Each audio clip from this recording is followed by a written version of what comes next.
This is a recipe for baby pumpkins with chickpea flour. This is a delicacy from Western India.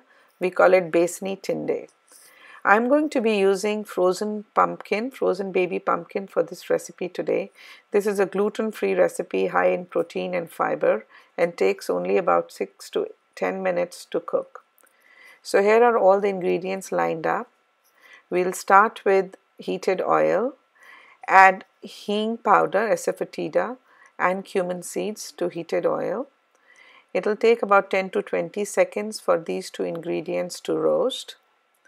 Once this is done, add the tomatoes, and along with the tomatoes you can add chickpea flour.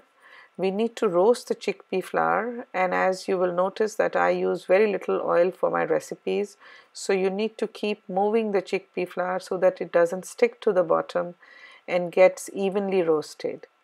Again, this process will take less than 2 minutes, 1 to 2 minutes. And once you see the color of chickpea flour turning to a reddish brown, you can add all the other ingredients except garam masala, which is the allspice.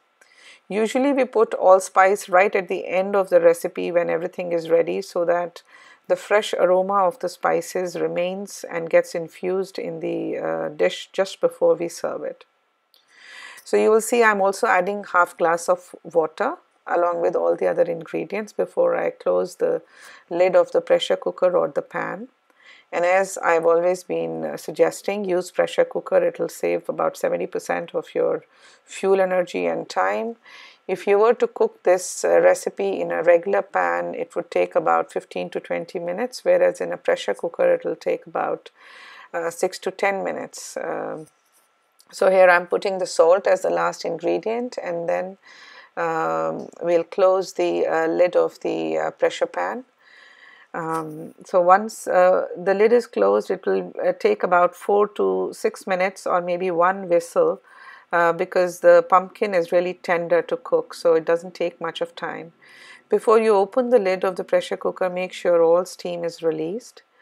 So here you go, the recipe is done. We are ready with the dish. So before serving, I'll just add some allspice, garam masala, before I pour it into the serving dish. Enjoy the simple recipe.